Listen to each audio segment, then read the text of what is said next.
My stepfather charged me $350 per month. At 15, kicked me out with 45 days notice, then demanded $225,000 of my $520,000 lottery win. At the age of 13, my mother married Mark Caldwell. He entered our home, occupied the master bedroom, and established rules. He is the head of his household. He claims it. Not his home.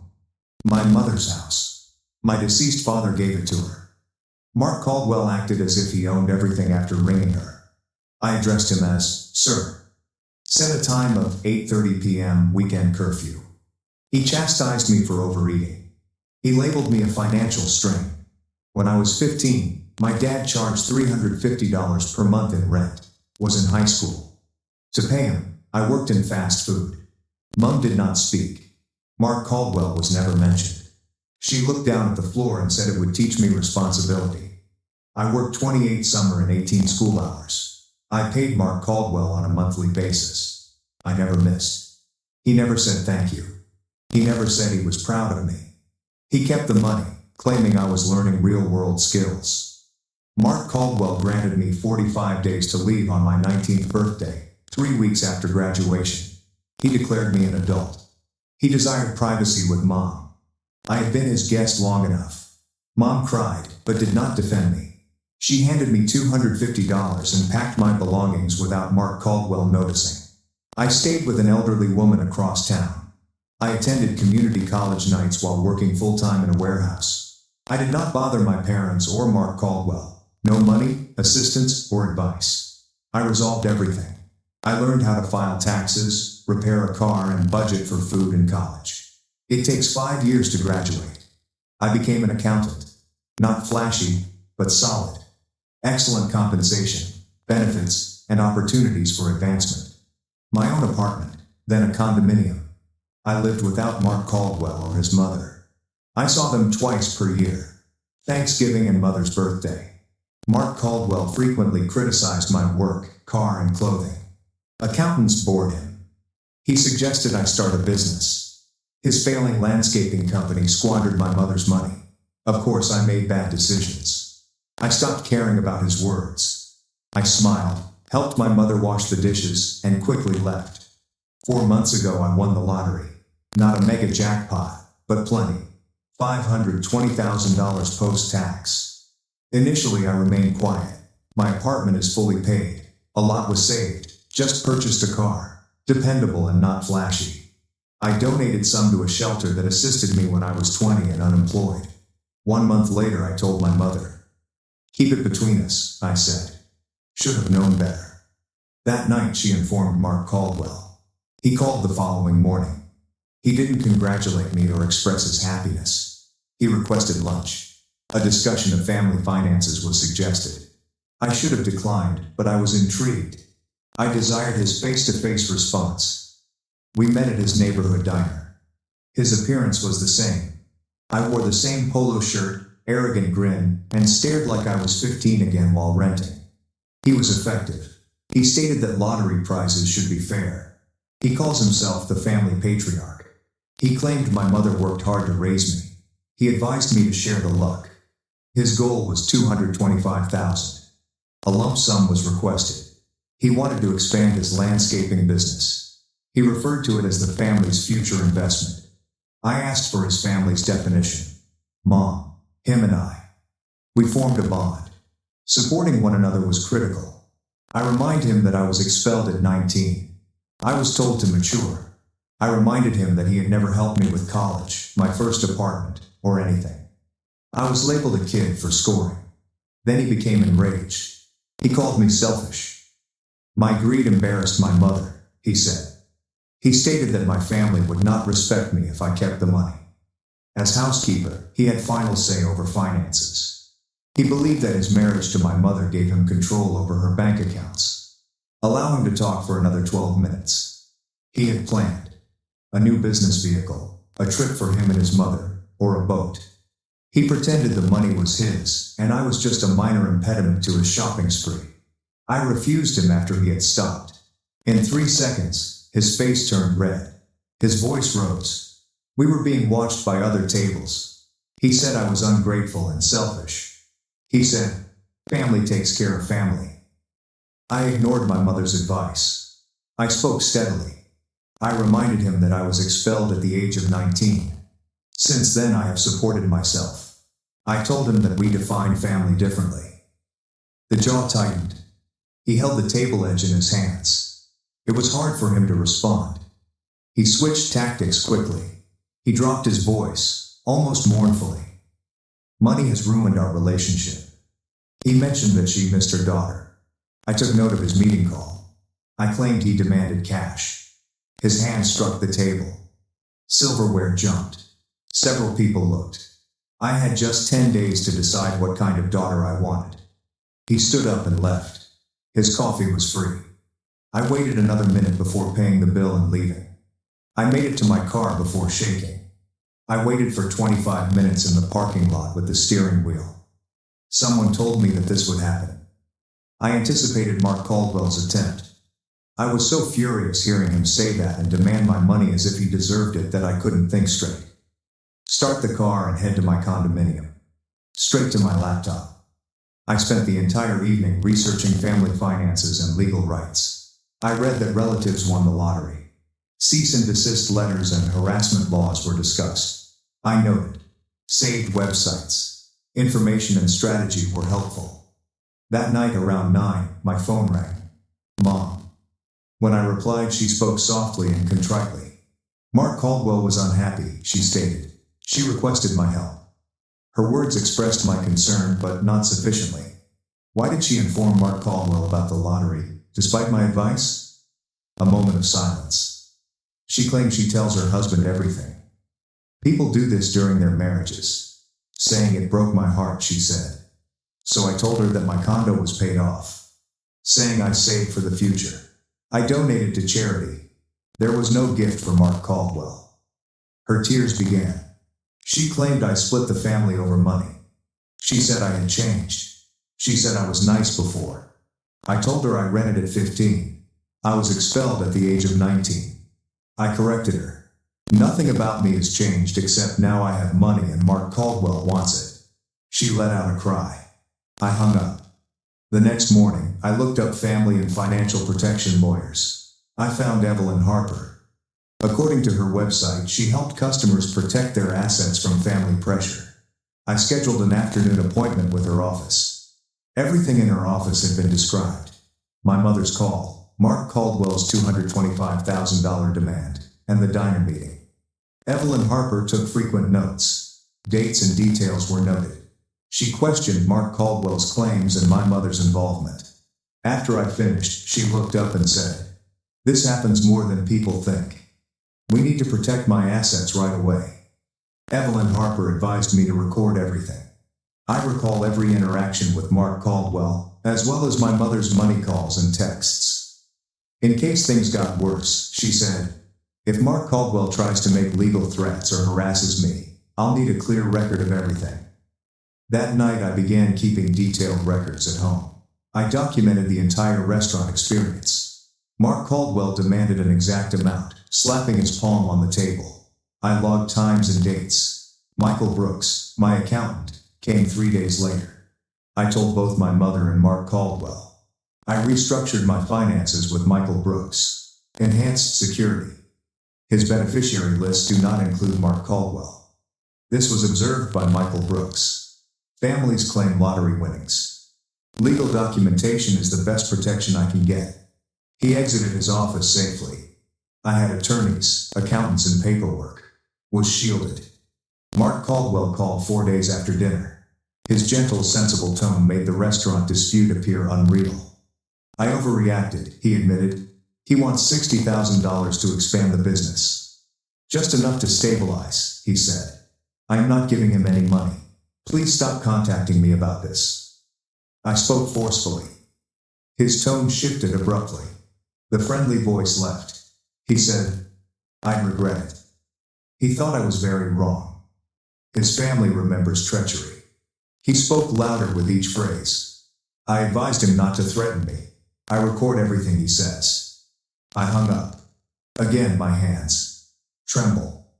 However, I felt stronger than at the diner. Now I have lawyers. Was shielded. I proved his actions.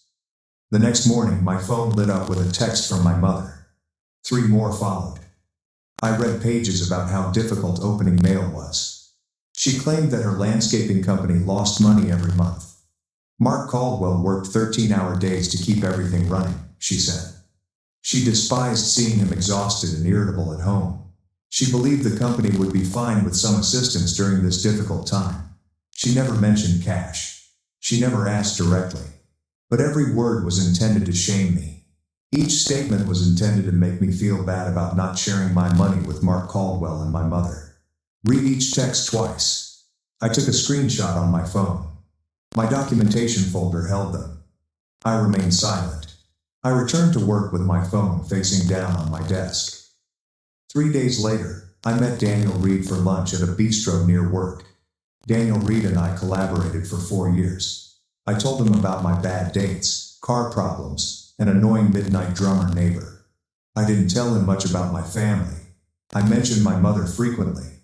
I mentioned that my stepfather and I did not get along. I never told the entire story.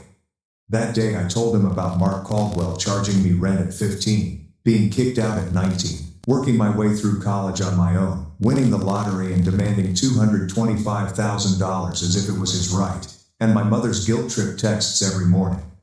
Daniel Reed stared at me after he dropped his sandwich. He denied knowledge. He assumed I had the typical distant relationship with my parents. His feelings toward Mark Caldwell and my mother were negative. He asked about my plans. I told them I wouldn't give. I had a lawyer and documented everything. That was clever, said Daniel Reed. He then said something that helped me feel less alone than I had in weeks. He agreed to help if Mark Caldwell returned. He advised me not to face this alone. Really, thank you. I was reviewing spreadsheets at work 10 days after the diner meeting when my desk phone rang. The receptionist was downstairs. Her voice lacked confidence. She mentioned that my stepfather wanted to meet in the foyer. My heart sped up.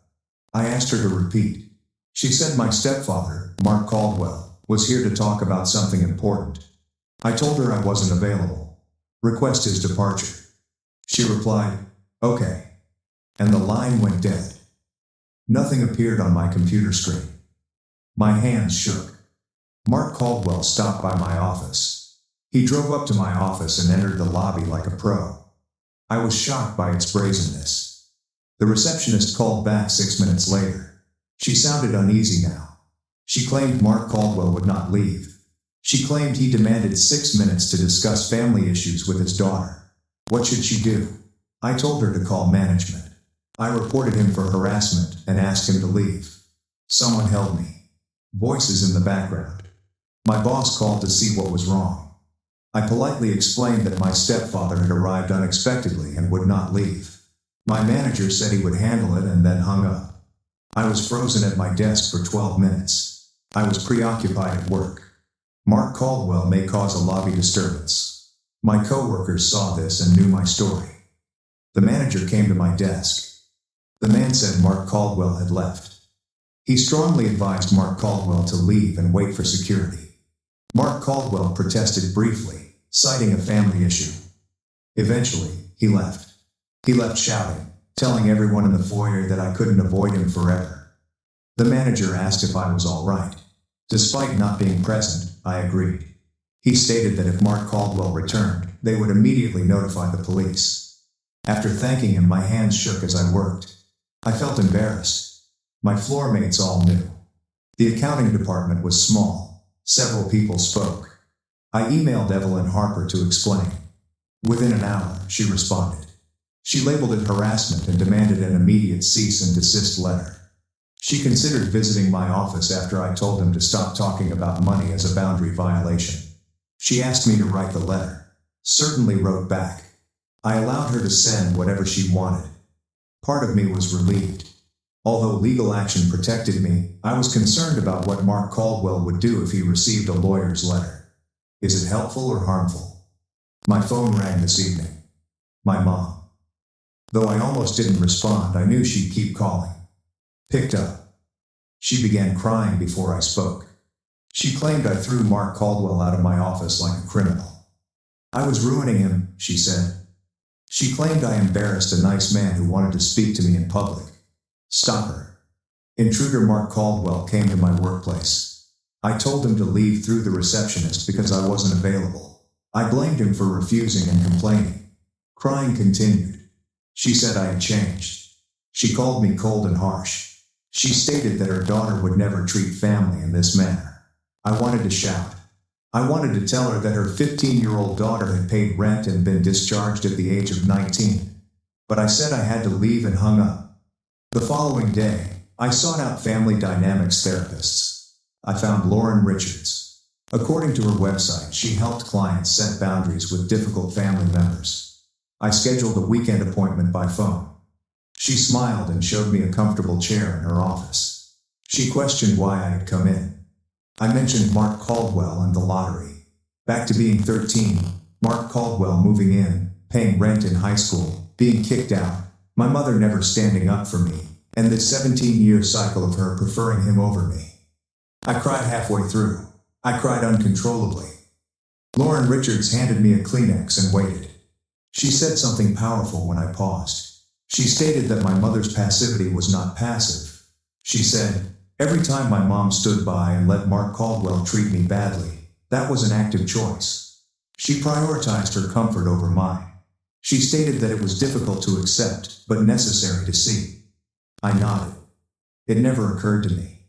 I always thought my mother was weak or afraid of Mark Caldwell. Lauren Richards is right. Mom chose. She always chose Caldwell. 4 days later, Evelyn Harper called to say the cease and desist letter had been certified. She read me important information over the phone. It stated that Mark Caldwell should stop asking for money. He was instructed to avoid my home and office. Attorneys were responsible for future communication. The letter had a serious tone. Evelyn Harper stated that Mark Caldwell must sign it to prove receipt. I felt safe with this official document, as if I had drawn a line with implications. I was sad too. It should not. Families should not have to hire lawyers. Mom called back 3 days later. She claimed the legal letter crippled Mark Caldwell. She stated that he felt assaulted, dejected, and angry. She claimed I ruined her marriage and heart. How could I have been so cruel to my father? Inhaled deeply. Mark Caldwell did not raise me. I claimed he had evicted me, charged rent, and demanded money. I told Mark Caldwell he couldn't accept my boundaries, which ended their marriage. She wept again. She said I divided the family. I claimed Mark Caldwell kicked me out 17 years ago, destroying the family. My call has ended. The next morning my mother invited me to dinner at her house. She suggested family discussions. Mark Caldwell promised common sense, she stated. They wanted a compromise that everyone could accept, she explained. I contemplated the paragraph. I knew immediately that this was wrong. Lauren Richards informed me that I didn't owe Mark Caldwell another talk in our final session. She suggested I set my boundaries and that eating this meal would give him another chance to influence me. A part of me wished to trust Mom. Part of me wanted to communicate and reach an agreement. My mother might finally defend me, I thought. I texted back and offered to come to dinner one night to have a productive conversation. Mom replied instantly with a heart emoji and 6:30 Saturday, already regretting accepting. Too fast Saturday. I checked my documentation file 4 times in the morning to ensure organization.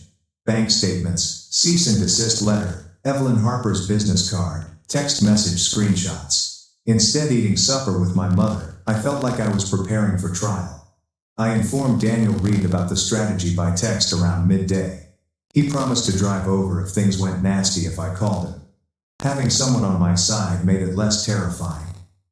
I parked on the street instead of the driveway at my mother's house before 6:30 so I could go fast. As usual, the home looked the same. Same beige siding, same immaculate flower gardens my mother tended. Same front door I'd passed through 1,000 times as a youngster. Walking up to it, I felt 13 again. I was weak and waited for Mark Caldwell to tell me what I did wrong. I knocked instead of using my old key. My mother replied immediately, beaming like I'd given her a present by showing up. I noticed her scent from my childhood as she hugged me. She took me inside and showed me Mark Caldwell at the dining table. The table's head chair was my father's. For 17 years he'd sat there like he owned the home. My mother arranged the table with her special holiday delicacies. Roast chicken, mashed potatoes and green beans were served in bowls. My mother signaled me to sit with shaky hands. I chose the chair farthest from Mark Caldwell. He nodded but didn't stand or shake my hand. While my mother brought buns and filled our glasses, we sat awkwardly silent. She was moving too fast and frightened, filling the stillness with plates and cutlery. "Pass the potatoes," Mark Caldwell said. I gave them. He inquired about job. I said okay. Asked whether my condo required repairs. "No," I replied.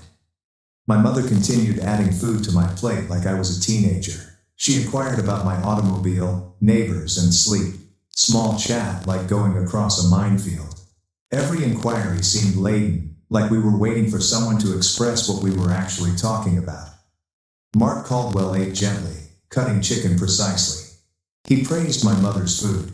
He said the landscaping firm had some new customers. He discussed weather. It appeared normal, but I could sense the stress. My mother's grin was too brilliant. Mark Caldwell's tone was too soothing. Food was scarcely tasted. My mom cleared plates after we ate. Mark Caldwell cleared his throat and reclined. He apologized for his behavior at the diner and my office. He stated the firm was failing and he caught himself up in worry. He appreciated my decision to build my own life. He seemed to have practiced the words. My mother nodded from the kitchen doorway, encouraging him. The apology was appreciated, so I waited. I anticipated more. Mark Caldwell folded his hands on the table and stated he understood my stance but that family should support family in distress. After much deliberation, he no longer wanted the original sum. He stated $30,000 was enough to save and stabilize the firm. My mother sat at the table again. She said it wasn't about Mark Caldwell's pride. This was for her safety. She explained the business supported them and would hurt her if it failed. She wondered if I wouldn't defend my mother. I suppressed the shame of being responsible for my mother's pleasure. I told them I volunteered to support my mother directly years ago when I started my accounting career and had considerable savings. I told her she declined because Mark Caldwell claimed they didn't need my help. I wouldn't give them money anymore, especially for Mark Caldwell's failed business. Mark Caldwell's face darkened, jaw clenched, and table-edge hands tightened. Mummy looked like she may weep. "It was different," she said. "That was before the worst." Mark Caldwell called me unreasonable. He stated I no longer valued $30,000. Little dent in my stash. He stated I chose money over family. His next statement chilled me. He stated I was cold and greedy with money like my father. He realized that was a low blow. My father gave my mother the house to protect her and ensure she always had a roof, and Mark Caldwell had been renting it for 17 years and acting like he owned it. I rose. I stated supper was done and we wouldn't talk money again. My mother grabbed my arm, dug into my sleeve and begged me not to go furious. She stated we were family and could resolve this by talking. Mark Caldwell stood. He stated leaving that door would make me an outcast in this household. He said I'd regret ignoring them. I freed my arm from my mother. I told Mark Caldwell I'd been an outsider since he expelled me at 19. For 13 years, I'd been figuring this out alone. My mother pleaded as I approached the door. I fled without looking back. I sat in my car for 12 minutes before driving, shaking the steering wheel. For 3 weeks my phone was a war. Tuesday evening my aunt called. She stated she heard I got money and wouldn't help my mother. She stated families should remain together. She implied I abandoned my mother on purpose and was nasty. 4 days later, my cousin contacted me wondering whether I was letting Mark Caldwell lose his business out of spite. My superiority was always his belief. My mother's friend called to see if she might help me see reason. Contact after contact showed that Mark Caldwell was spreading his story. Everyone heard I was greedy and ruthless. He left out the bit when he booted me out, charged me rent as a teenager, and showed up at my employment. Directly contacted my aunt. I phoned her back to discuss. I detailed history. I told her about paying rent at 15, being booted out 3 weeks after graduation, working my way through college without support, and Mark Caldwell seeking $225,000. She stopped talking on the other end. Her voice changed as she talked. She denied knowing those information.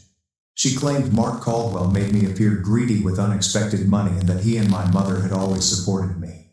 I wanted her to tell other family members who contacted me the truth. Said she would. Some family members apologized after hearing the whole tale. My cousin phoned back to apologize for assuming.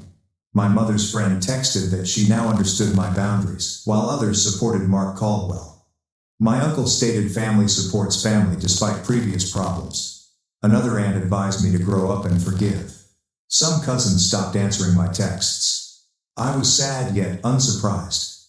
They weren't there throughout the terrible years. They hadn't seen me pay Mark Caldwell rent by working fast food at 15. They didn't assist when I slept on an air mattress in a leased room. I ate ramen to afford textbooks and they didn't provide anything. But now they had money advice.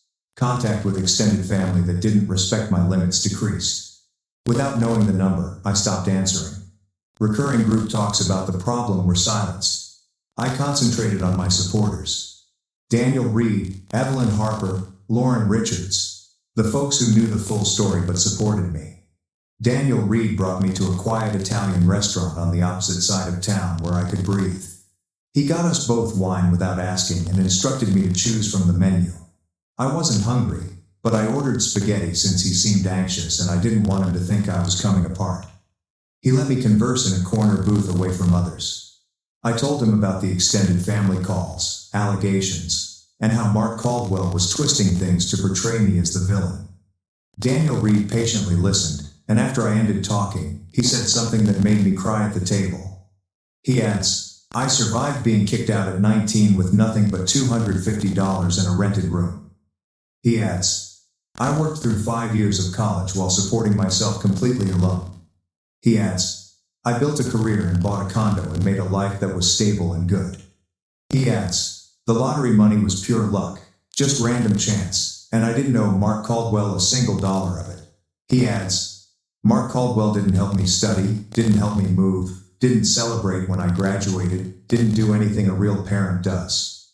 Daniel Reed advised me to quit letting guilt consume me when I had nothing to feel bad about.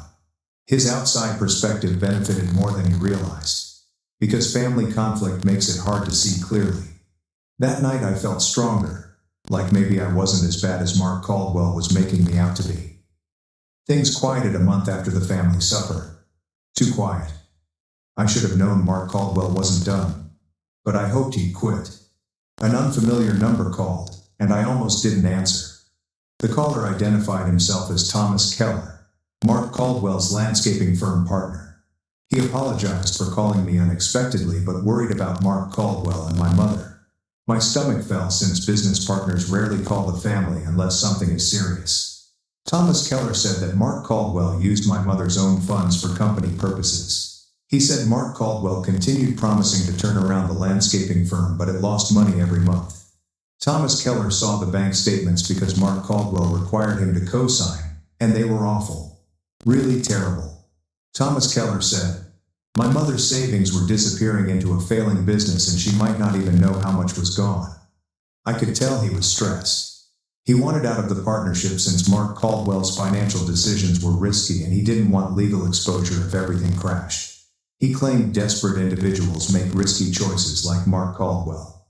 Thomas Keller warned me that Mark Caldwell's business failures may endanger my mother's finances. He didn't want my money or involvement. He believed a family member should know what was happening. I thanked him for calling and appreciated the caution. I phoned Evelyn Harper shortly after we hung up. On the second ring, she answered and I explained Thomas Keller's message. Evelyn Harper paused and inquired about my mother's house, which my father left her. I told her my mom owned it without a mortgage since my dad paid it off before he died. Evelyn Harper thought that was excellent since Mark Caldwell couldn't mortgage the house without my mother's signature, but he may be pressing her. Evelyn Harper advised me to examine county property records online for liens on the house. After she showed me how to access public records, I spent the evening browsing through materials I hardly understood. Except for the original deed transfer from my father to my mother and property tax documents, it seemed regular. I found something from 3 weeks ago. Mark Caldwell sought to get a home equity line of credit on my mother's house.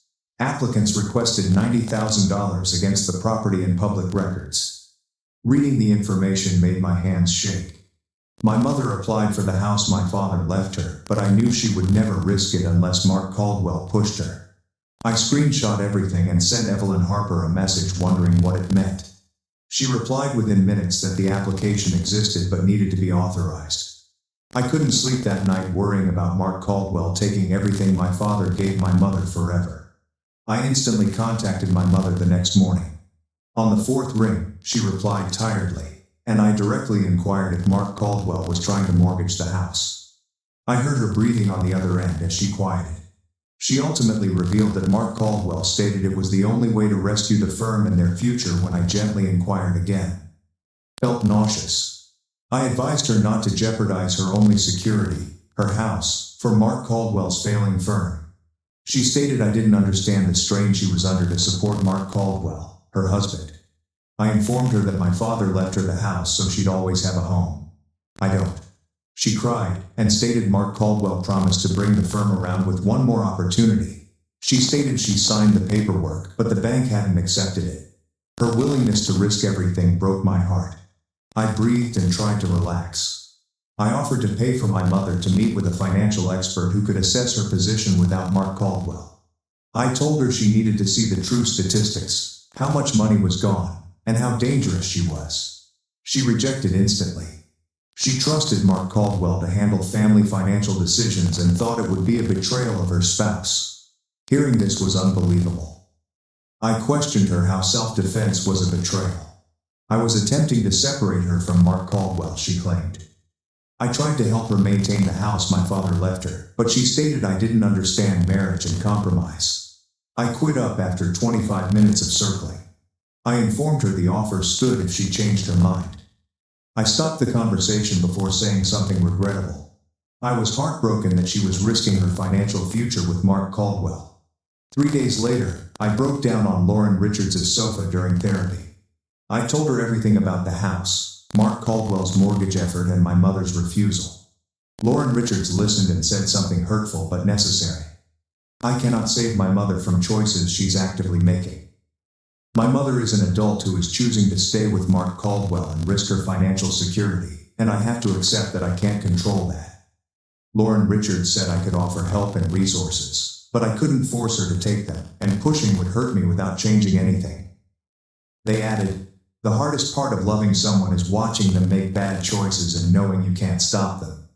I sobbed much of the session because accepting it felt impossible. I wanted to protect my mother as she never did. Lauren Richards is right. My mother made her own decisions, and I had to let her suffer, even if it cost her money. My mother and Mark Caldwell both remained silent for 3 weeks. On Tuesday morning, my mother called me early. Something compelled me to respond. I had difficulty understanding her because she was crying so hard. She claimed that the bank declined the home equity line of credit due to Mark Caldwell's low credit score and poor business finances. She sounded both relieved and scared. She was relieved when the bank declined because she was worried about endangering the house, but she was now concerned about Mark Caldwell. I gently asked her if staying with someone who could endanger her home was safe. She quickly accused me of distorting facts and misrepresenting Mark Caldwell, who was simply attempting to save their future. I assured her that a lover would not force her to risk the house my father had left her. She interrupted me to say that I did not understand their marriage. She hung up before I could finish. I got a call from my mother 12 minutes later. I assumed she was calling to apologize, but it was Mark Caldwell. He spoke quickly and harshly, shivering with rage. He claimed I poisoned the bank, sabotaged his business, and attempted to end his marriage with my mother. I explained to him that the bank's decision was based on his finances and credit score, not mine. He called me a liar and claimed I called the bank to deny the loan. I told him that banks don't work that way and to stop contacting me. He yelled at me, saying I was ruining everything and that I would pay the consequences. I reminded him that I had nothing to do with the bank and that he needed to stop blaming me for his mistakes. He said it wasn't over and hung up. I felt cold when Mark Caldwell said something. He threatened to sue me for family contributions. After I made money, He claimed I owed him for housing me from the ages of 13 to 19. He said he kept receipts and records for everything he spent on me, and I would repay it with interest. It was ridiculous legally, but Mark Caldwell sounded serious, so I was terrified. I told him to try, but no lawyer would take the case. He said his attorney would call, then hung up. My hands shook when I opened my phone's voice recorder app and saw that I had recorded the entire call. I immediately sent the recording to Evelyn Harper, asking if Mark Caldwell's threat was legal. She called me within an hour to discuss the next steps because Mark Caldwell was acting dangerously. After receiving the recording, Evelyn Harper called me within 25 minutes. She waited until she had finished listening without interrupting to speak. She claimed Mark Caldwell had no legal claim to my lottery winnings and that his threat was pure intimidation. She stated that he could not claim parenting expenses years later, even if he had been my legal guardian, which he was not because my mother had full custody. He illegally charged me rent while I was a minor, so using it to demand money now was ridiculous. She also warned us not to take his threat lightly because desperate people act desperate. She advised us to use her law firm to respond formally and halt any legal proceedings. She sent Mark Caldwell a letter explaining why he had no claim and warning that frivolous lawsuits would result in harassment and legal fees. I granted her permission to send immediately. We sent the letter via certified mail 3 days later to ensure Mark Caldwell received it. Evelyn Harper sent me a copy, and I read it 4 times, feeling safer each time. The language was clear and firm, stating that Mark Caldwell could not collect my winnings. It mentioned his threat recording, harassment, including visits to my workplace, and that any legal action would be met with a vigorous defense and countersuits. The letter concluded by demanding that Mark Caldwell cease all financial contact with me or face further legal consequences. Everything went quiet for 10 days after the letter arrived. Mark Caldwell did not call, visit, or leave any messages for me through my mother. I began to wonder if the legal threat had actually worked. Then my phone started buzzing with texts from my mom. The first one claimed I had turned everything into a legal battle when we should have handled it as a family. The second argued that families should not need lawyers to communicate with one another. The third individual responded, "My father would be so disappointed in how I was treating the people who raised me." Each message felt like a punch in the stomach, even though I knew she was simply repeating what Mark Caldwell had told her to say. I wanted to respond, defend myself, and explain how Mark Caldwell started this by demanding money and threatening to sue me. But I knew from therapy with Lauren Richards that engaging would only perpetuate the cycle. My mother would repeat what I said to Mark Caldwell, who would twist it into something else, and she'd respond with more guilt and manipulation. So I didn't answer any of the texts. I simply screenshotted each one from my documentation file and tried to ignore how much they hurt. Despite the chaos in my family, I threw myself into work, hoping to restore some sense of normalcy. I had a large audit coming up for one of our major clients, so I focused all of my attention on the numbers and spreadsheets. Work had always been my safe haven, the one area of my life where I had complete control and clear boundaries.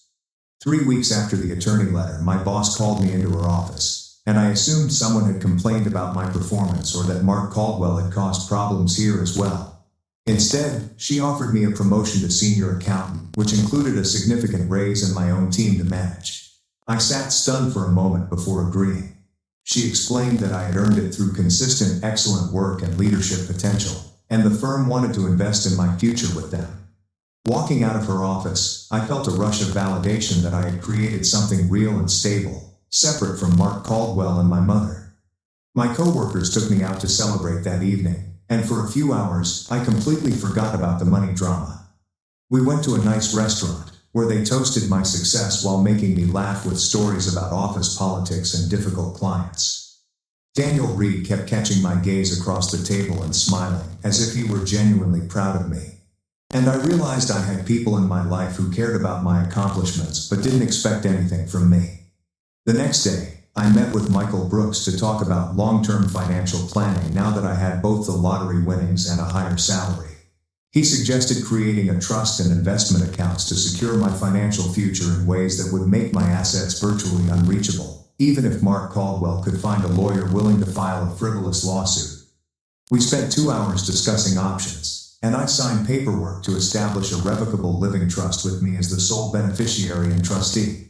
Michael Brooks explained that the trust structure provided legal protection and tax benefits while allowing me complete control over the funds. He also assisted me in diversifying my investments across multiple accounts and asset types, ensuring that I was not relying solely on savings. By the time we finished, I had built a financial fortress around everything I'd earned and won. Michael Brooks informed me that even if Mark Caldwell filed a lawsuit, which he doubted any competent attorney would permit, my assets were now protected in ways that would make them legally impossible to touch.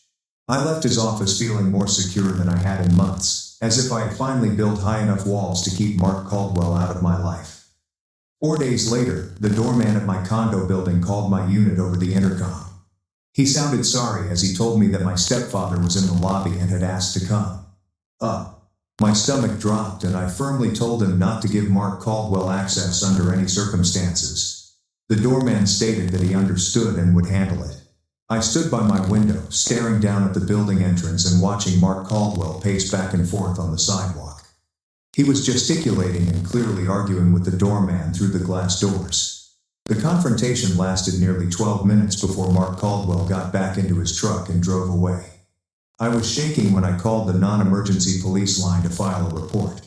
The officer who took my information was courteous and professional, explaining that simply showing up once was insufficient for a restraining order, but documenting the incident created a paper trail in case Mark Caldwell escalated further. I gave him the case number from my harassment documentation and referred to the attorney's cease and desist letter. He said I was doing everything correctly by keeping records and suggested I consider installing security cameras in my unit. After hanging up, I sat on my couch for a long time, trying to relax. Mark Caldwell's arrival at my house felt like a violation, even though he never made it past the lobby. I emailed Evelyn Harper about the incident, and she called me the next morning. She stated that Mark Caldwell was clearly not responding to boundaries and suggested we try one last approach before pursuing a restraining order. She suggested scheduling a mediation session with a professional mediator so that Mark Caldwell, my mother, and I could have a supervised conversation with a neutral third party present. She hoped it would provide closure or at least establish a clear final boundary that even Mark Caldwell couldn't misinterpret. I was skeptical because I didn't believe Mark Caldwell could hold a reasonable conversation, but Evelyn Harper stated, sometimes having an objective professional witness to someone's behavior made it undeniable. I agreed to try, partly because I hoped it would help my mother see the situation more clearly after someone outside the family pointed out Mark Caldwell's unreasonable behavior. Evelyn Harper scheduled the session for the following week at a mediation center in downtown. The mediation session was scheduled for 2:30 p.m. on Thursday. I arrived 20 minutes early and sat in the waiting room, hoping to keep my hands from shaking. My mother arrived next, looking tired and nervous. She gave me a small sad smile but did not attempt to hug me or start a conversation. Then Mark Caldwell walked in, carrying a thick manila folder, his face grimly determined. The mediator introduced herself as an expert in family financial disputes and explained the ground rules. Everyone would have the opportunity to speak without interruption. The goal was to find common ground, and she was there to facilitate, not judge. Mark Caldwell jumped right in before she finished, opening his folder and pulling out pages of handwritten calculations. He claimed he documented everything he spent on me from the age of 13 to 19, and I owed him $52,000. When the mediator asked to see his numbers, Mark Caldwell handed them over proudly, as if he had built an airtight case. She carefully reviewed the pages, her expression neutral, before asking Mark Caldwell to explain his methodology. He claimed he had itemized rent, food, utilities, clothing, school supplies, and even calculated the value of the bedroom I used. The mediator looked at me and asked if I had any comments about these calculations. I informed her that I had paid Mark Caldwell $350 per month in rent from the age of 15 to 19, for a total of more than $8,400, and that charging a minor child rent and then itemizing normal parenting expenses was not legally valid. The mediator nodded slowly and informed Mark Caldwell that parents have a legal obligation to provide for their minor children and cannot later seek reimbursement for doing so. My mother began to cry, her shoulders shaking as she pressed tissues to her eyes. She said all she wanted was for her family to get along, and that we couldn't find a solution that would satisfy everyone. The mediator gently inquired as to the nature of her proposed compromise. My mother asked if I could help them with their business debt. I cared about their well-being, but not to the extent that Mark Caldwell desired. I inhaled and calmly explained that being in a relationship after being kicked out at 19 had compromised me. I want to clarify. I built my entire adult life without their help or support, and I wasn't obligated to fund Mark Caldwell's failing business just because I got lucky with a lottery ticket. The mediator directly asked Mark Caldwell what he expected from the mediation. Mark Caldwell stated that he desired fairness, that family should support family, and that I possessed too much wealth while they struggled. The mediator demanded a precise definition of fairness. To Mark Caldwell, fair meant acknowledging that my parents made sacrifices to raise me, which I owed them. Something broke within me. Years of being silent and biting my tongue. I told Mark Caldwell that it would have been fair if he had not charged me rent when I was 15 and working 18 hours per week in high school. It would have been fair if he had not kicked me out at 19 with 45 days notice. He should not have demanded $225,000 of my lottery winnings, as if he was entitled to them. It would have been fair if he hadn't harassed me at work and visited my home after I declined. It would have been more appropriate if he had been a parent rather than a landlord who despised me. The mediator sat back watching us. She made it clear that Mark Caldwell had no legal claim to my lottery winnings and that his actions were harassment. I told her that voluntary family support would not solve the problem. Mark Caldwell stood up abruptly, claiming that the mediator was biased against him and that the meeting was a waste of time. My mother gathered her belongings slowly as Mark Caldwell stormed out when the session ended without a resolution. My mother caught me in the hallway outside the mediation room before I could leave. She requested a moment of privacy. I almost declined, but her expression persuaded me.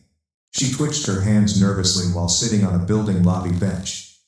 She claimed Mark Caldwell was impossible to live with because I refused to give him money, that he blamed her for raising an ungrateful daughter, and that their marriage was more strained than ever. I expected her to leave him or recognize his wrongdoing, but she simply said she didn't know what to do.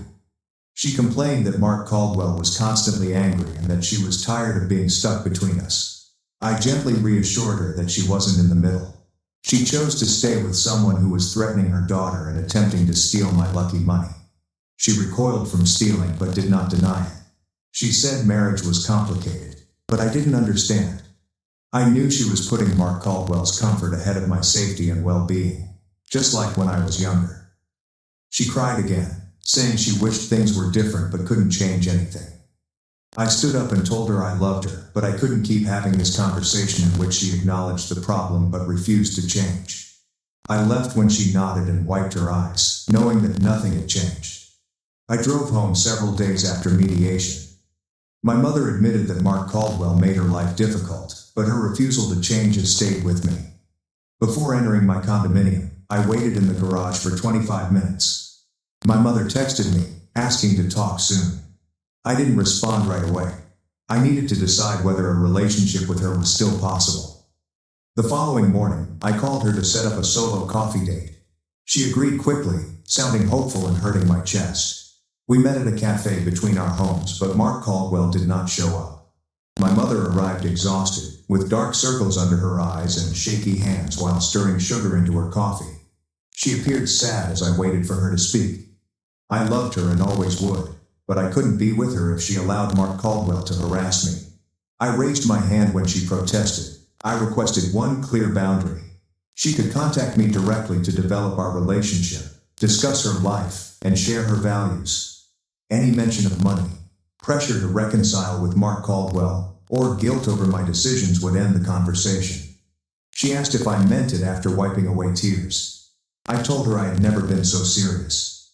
Despite her shaking voice, she nodded slowly and said she would try. She might not stick with it. After so much time under Mark Caldwell's control, I doubted she could speak without thinking of him. We finished our coffee in awkward silence and exchanged a brief hug in the parking lot before departing. My mother sent me a text that night. Clearly, Mark Caldwell sent the message. He wrote that I would regret putting money before family, that karma would catch me, and that I was making my biggest mistake. I immediately took a screenshot of the message and sent it to Evelyn Harper, along with a note about the harassment. Then I blocked my mother's number. I felt guilty for blocking her, but I needed a break from emotional manipulation. The silence was surprisingly peaceful. There were no angry calls, guilt trips, or messages that made me feel like a bad daughter. The silence was heartbreaking because it meant accepting that my mother could not protect our relationship from Mark Caldwell. Using Michael Brooks' new security measures, I spent the weekend cleaning my condo and organizing my finances. I spent the next month constructing my ideal life with my financial security. I took time off work to travel to Ireland, a place I had always wanted to visit but never thought I could afford. I toured ancient castles and listened to live music in small pubs. I hiked along the oceanfront cliffs and ate fresh seafood. I wasn't concerned about money or getting a nicer hotel room. The freedom felt strange, almost wrong, as if I was indulging excessively. However, I reminded myself that I deserved to have this after years of hard work and luck. When I returned, I made more donations to causes that helped me when I was struggling. I stayed at this shelter when I was 20 and in between jobs. A food bank that fed me during my most difficult college months. Full-time community college students scholarship fund. Donating seemed more meaningful than buying myself things. With my luck, I was able to help others in similar situations. After Ireland, I saw Lauren Richards on a regular basis. She asked how I felt about my mother and Mark Caldwell. I told her about blocking my mother's phone number and the strange peace and sadness that resulted. Lauren Richards helped me realize that I had been grieving my mother's loss of a real relationship since I was 19, possibly longer. My family's dysfunction was not caused by lottery winnings. It made the dysfunction unavoidable. I hoped for years that my mother would stand up to Mark Caldwell and we could have a normal mother-daughter relationship. Money made me realize that my hopes were unrealistic.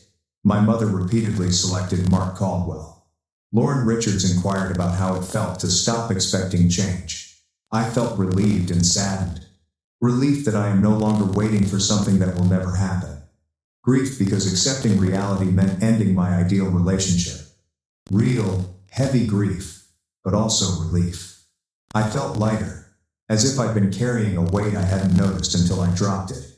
Several weeks later, I drove across town to visit my 19-year-old roommate's landlady. Margaret Wilson, in her 80s, lived in the same home. She remembered me immediately and invited me to tea when I called. Even though she moved slowly, her mind was alert when I arrived. We drank tea in her kitchen and she inquired about my life. I informed her about my job, condominium, and recent wealth. She smiled and said she was confident I would succeed. I asked how she was doing, and she said the house was becoming disorganized. The roof leaked during heavy rains. Plumbing made unusual sounds. She couldn't afford major repairs with her fixed income, and her children lived out of state. To assist her, I hired contractors to repair her roof and upgrade her plumbing. She cried and hugged me after we finished. She described helping me years ago as one of her best decisions. Her kindness reminded me that our family was more than blood. When I needed them, my family was there. Daniel Reed invited me to lunch one afternoon and mentioned that his sister ran a nonprofit. Allison Moore helped aging foster children and troubled children. Daniel Reed suggested volunteering based on my experience. I paid a visit to Allison Moore's office the following week.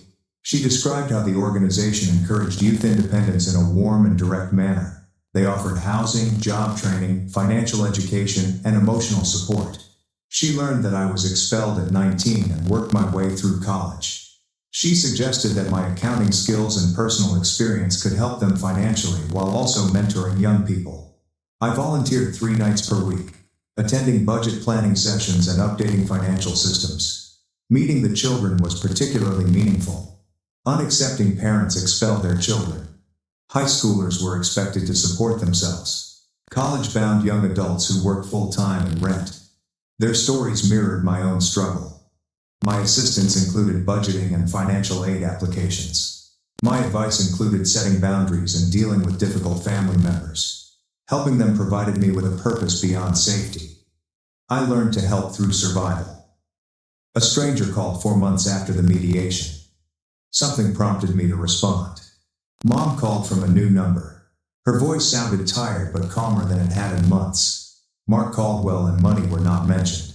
She asked how I was and told me about her garden, where the tomatoes were good but the strawberries had been eaten by squirrels. We talked about daily topics for 25 minutes, my Ireland trip, her book club, and the weather. I felt cautiously optimistic after our first normal conversation in months. I didn't relax, but I appreciated the effort. Before hanging up, my mother mentioned that she was seeing a counselor. She needed help dealing with months of stress. She did not apologize or acknowledge Mark Caldwell's behavior, but she appeared to recognize that the situation was unsustainable. I encouraged her therapy without coercion. She had to grasp things for herself. I couldn't show her something she wasn't prepared for. Allison Moore and I discussed a larger project. I wanted to donate the majority of my lottery winnings to low-income college funds. Her nonprofit could help us find self-sufficient students like myself. The funds cover educational expenses, supplies, application fees, and an emergency fund. Allison Moore's eyes lit up when she heard what I told her. She believed this could change people's lives because many of the students she worked with were intelligent and motivated but lacked college funding. The program's structure and application took several weeks to develop. Nothing else seemed right. My luck turned into an opportunity for others facing similar challenges. 5 months later, Thomas Keller called me on a Tuesday afternoon while I was reviewing tax returns at work. He expressed relief and regret. Mark Caldwell's landscaping business filed for bankruptcy that morning. Thomas Keller left the partnership 3 months ago, anticipating the financial crisis.